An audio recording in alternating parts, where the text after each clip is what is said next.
You threaten me well. Now I'll make you see hell in person. These were Bukele's words to the Crook after the latter directly threatened to take his life. What the entire message said. Stay until the end of the video and find out from the shadows of a damp, freezing cell in CECOT role. The Crook Garrobo, a man who had built his reputation as one of the most ruthless and merciless leaders of the Salvadoran underworld, was preparing a message that would resonate throughout the country. He had been locked up for months, watched 24 hours a day by guards who obeyed strict orders from President Nayib Bukele. However, prison had not broken his will. If he had learned anything in his life of crime, it was that even in the most adverse conditions, there was always a way, and he was willing to find it. The Crook was not a man who would bow down easily in front of no one, much less a figure like Bukele, who had made the fight against gangs his political banner. From a moment he was arrested and transferred to the CECOT, he had sworn revenge. During the first few days in prison, his movements were limited, his communications blocked, and his privileges completely non-existent. However, over time, he managed to gain the trust of some corrupt guards. He offered them bribes and used his charisma to seduce them with the promise of a better future, a world where he himself would once again be in charge. One night, in the dark, he received a small mobile device that one of the guards had smuggled in. It was an old, unsophisticated phone, but sufficient to carry his message to the outside world. For weeks, he had been composing a text, each word chosen with surgical precision. He knew he couldn't afford to appear weak or desperate. His message had to be a direct blow to the president's pride, a reminder that he wouldn't all the power of the state was enough to keep him silenced, with the lights off and the noises of the prison reduced to distant murmurs. The Crook turned on the phone through a clandestine network. He managed to get the message to one of his men outside the prison. He knew that he would deliver it to the correct recipient. The message began with a chilling phrase, Nayib Bukele, do you think you buried me? But all you've done is give me land to build my escape. I'll pay you for every drop of sweat and blood you've extracted from me. This is only the beginning of your fall. The era of Clara, but it wasn't just a promise of revenge. It was a reminder that even from confinement, the Crook was still a force to be feared. He continued the message with details calculated to unsettle the president. Do you think you're safe behind your walls and your guards? Your days are numbered. Nayib, no one has escaped my shadow, and you will not be the exception. I am within these walls, but my influence still breathes in the streets. Your every move is watched. Every step you take is an opportunity to get closer to you. I am willing to wait, but not for long. I will escape, Nayib, and when I do, it will be your end. The words carried with them a mixture of anger, promises of revenge, and the cold determination of a man who knew no limits. The Crook knew this message would reach not only the president, but also the people, and he sought to sow chaos. He wanted the country to know that there was no power enough to silence him, not even Bukele's. When the message finally reached the recipient, the president was in a strategic meeting with his security cabinet. An advisor hurriedly entered the office, whispering in his ear while handing him a copy of the message. Bukele read it silently. His eyes scanned each word with a mixture of disbelief and rage, knew that the Crook wasn't a man who spoke in vain. If he had sent that threat, it was because he was sure he had the means to carry it out. Bukele slammed his closed fist on the table, interrupting the meeting. How the hell did he manage to send this from prison? His voice echoed in the room. The cabinet members looked at each other nervously, without a clear answer. The security of the COD had been designed to be impenetrable, but the Crook had found a crack, a weak point that now put the entire operation under attack. I want a thorough investigation. Search every guard, every prisoner, or every cell. If anyone is collaborating with him, I want them released. Bukele ordered immediately. His tone was sharp and decisive. But despite his authority, a shadow of concern hung over him. He knew that dealing with someone like the Crook required more than security measures. It required anticipating them. His movements, something that until now he had not been able to do completely. Meanwhile, in his cell, the Crook smiled, knowing that his message had reached where it should. Rumors began to spread among the prisoners, and their reputation within the CECOT grew even more. For them, the Crook was not only a leader, but a symbol of resistance against a system that sought to exterminate them. Although many lived in fear of Bukele's reprisals, others began to believe that the Crook truly had the power to reverse the situation. Days later, Bukele decided to take matters into his own hands. He visited the CECOT with a small entourage, wanting to see for himself the condition of the Crook. When he arrived, Zelda found him sitting in a corner, his gaze cold and defiant. The president approached, keeping enough distance to avoid showing vulnerability. "So you think you can threaten me from here, huh?" Bukele said, his voice laden with sarcasm. The Crook looked up, his mocking smile still on his face. "It's not a threat, President, is a promise. You started this war, and I will end it. I assure you, you will not get out of this prison." Bukele responded, his words full of conviction. "You are so sure. Do you think you can stop me? I have escaped from worse places. Don't underestimate what a desperate man can do, and you have given me more than enough reasons to do so." The confrontation was brief, but the impact of his words resonated deeply. After Bukele left, security at the CECOT was reinforced. Guards were subjected to rigorous controls, and cells were inspected daily. The beginnings of Crook. From a young age, he faced a life marked by deprivation and chaos. His mother, a strong-willed woman, worked long hours as a domestic worker, while his father, an alcoholic and violent man, was absent for days at a time, leaving Raúl and his siblings in the care of destiny. From a very young age, he understood that life wouldn't give him anything. The environment he grew up in was like a street school.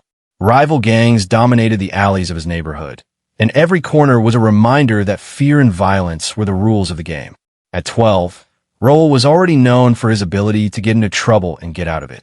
He rolled wallets, stole purses with unusual skill, and on more than one occasion, he confronted older youths, earning him the nickname El Crook, a man who evoked his ingenuity in escaping from any situation. As he grew, so did his ambition. He didn't want to be just a petty thief. He wanted power, respect, and above all, to escape the misery that surrounded him.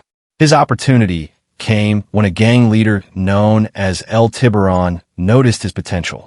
El Crook began working as a messenger, transporting money and drugs from one place to another. But he quickly showed that he had the makings of something bigger. His audacity and problem-solving ability led him to rise through the ranks of the gang until he became one of the Shark's most trusted men. During this time, the Crook began to build his reputation with a ruthless strategy. He was not only violent, but also calculating. He knew when and where to pull the trigger. Under his leadership, the gang expanded its operations, controlling not only the streets, but also extortion networks that even reached small business owners and merchants. At age 25, he was already one of the most feared men in San Salvador. However, not everything was glorious. The police were beginning to pay attention to his growing influence, and his name was increasingly appearing in intelligence reports. This did not stop him. On the contrary, it encouraged him to operate more cunningly. He used fear as his main weapon, and he didn't hesitate to eliminate anyone who stood in his way, including some of his own men. For him, loyalty was non-negotiable, but power wasn't. At this stage of his life, he met Sophia, a young woman who worked as a waitress at a neighborhood restaurant. Although their relationship began as an escape for both of them, it soon became something deeper. Sophia saw in Raúl something that few could perceive, a man who, despite his actions, desperately sought a way to fill the void that consumed him. But their love wasn't enough to change the course of his life. The Crook knew that abandoning the world of crime would mean his death. Although Sophia fearfully accepted living in his shadow, the beginning of the end came one night when the Crook and his gang executed a coup that would change everything. They had planned to steal a shipment of weapons that was under military custody. The Crook knew it would be risky, but he also understood that those weapons would give them absolute control of the streets.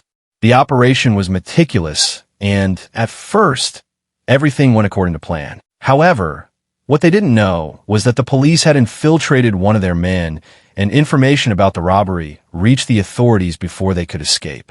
The ambush was brutal. While they were loading the cargo, a police convoy intercepted them. A shootout broke out that lasted more than an hour, leaving several gang members dead and the Croc seriously injured. Despite his condition, he managed to escape and took refuge in one of the gang's safe houses. However, his injuries were too serious, and he needed urgent medical attention. It was then that he made his biggest mistake.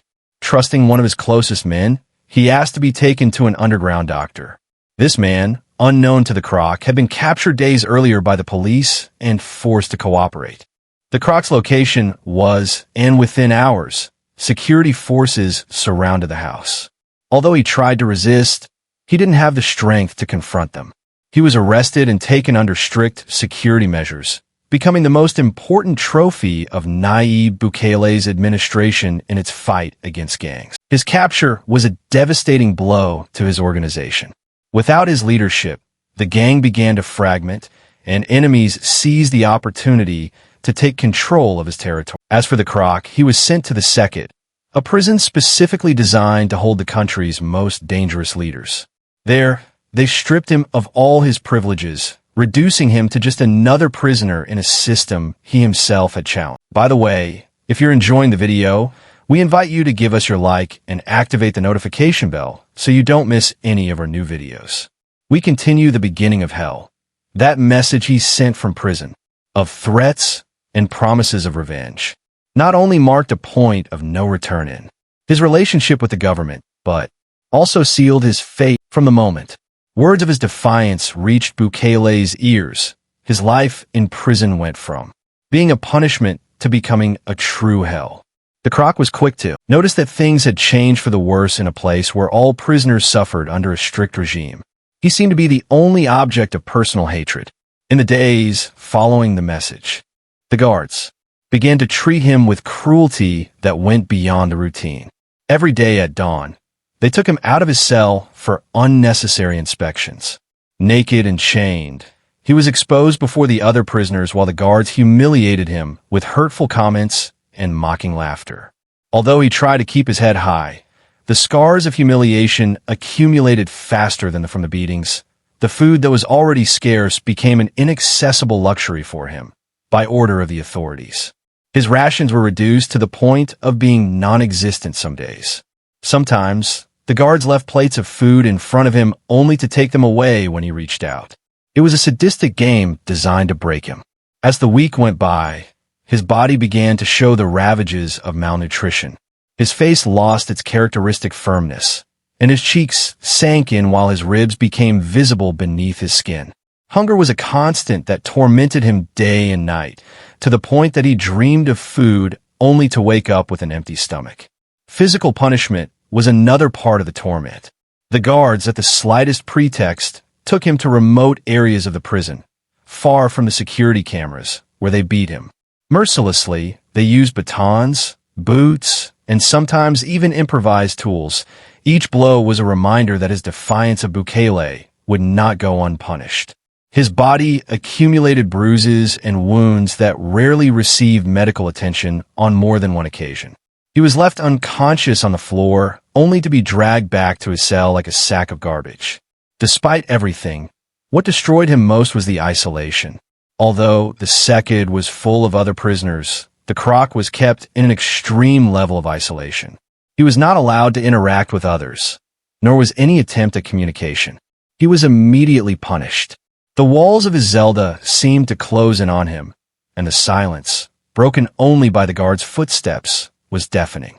There were no books, letters, or even a ray of light entering through the small window of his cell. It was just him and his mind, which was beginning to play tricks on him. The Croc began to lose track of time, and the nights blended into an unbearable routine of punishment, hunger, and loneliness. The few times he tried to sleep, the guards would wake him with screams or knocks on the bars of his cell. His body was so weak that even standing had become an exhausting task. But what hurt him most was that despite his mental strength, his will was beginning to crack. He had been a man who had always controlled his destiny, and now he was a prisoner at the mercy of a system designed to destroy him. Food deprivation not only weakened his body, but also his mind. In his state of extreme hunger, he began to hallucinate. He saw shadows moving in his cell, heard voices calling his name, and sometimes felt as if someone was touching him while he slept. In his desperation, he tried to ration the little food they sometimes gave him, but it was insufficient to satisfy even his basic body needs. On more than one occasion, he found himself picking up crumbs from the floor, trying to satiate a hunger that seemed to devour his soul as well. One day, after weeks of uninterrupted torment, the Crook was taken to a room.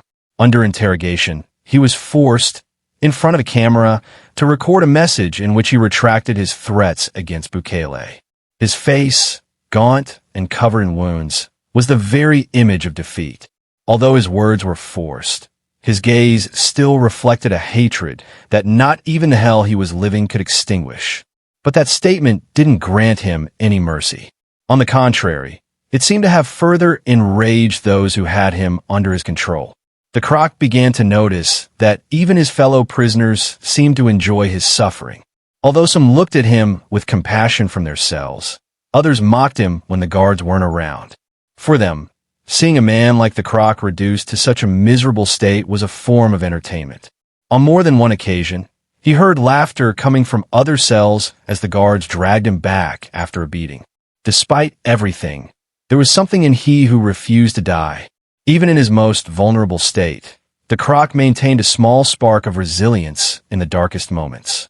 He reminded himself that he had survived a childhood of misery and years of violence on the streets. Although he was now on the brink of the abyss, he would not allow himself to go down without a fight. He began to devise ways to resist. Small acts of defiance, which, while significant to the guards, were monumental to him. Sometimes he refused to answer. Sometimes he refused to answer questions during interrogations, or simply stood there unfazed while they beat him. It was his way of showing that although they had broken him physically, although he gave something of him that they could not touch. The days turned into weeks, and the weeks into months. His body was unrecognizable, but his mind, although weakened, continued to function. From the depths of his cell, he began to plan his return. He knew that somehow he would find a way to escape this challenge. Regaining control of his life, didn't know how long it would take, but he was willing to wait. His hatred for Bukele was the force that kept him alive, a fire that burned even in the worst of conditions. And so we come to the end of this video. If you liked it, I invite you to give us a like so we can continue making more videos like this. Also, don't forget to subscribe and activate the bell so you don't miss any of our new videos. I wish you a great day. Until next time.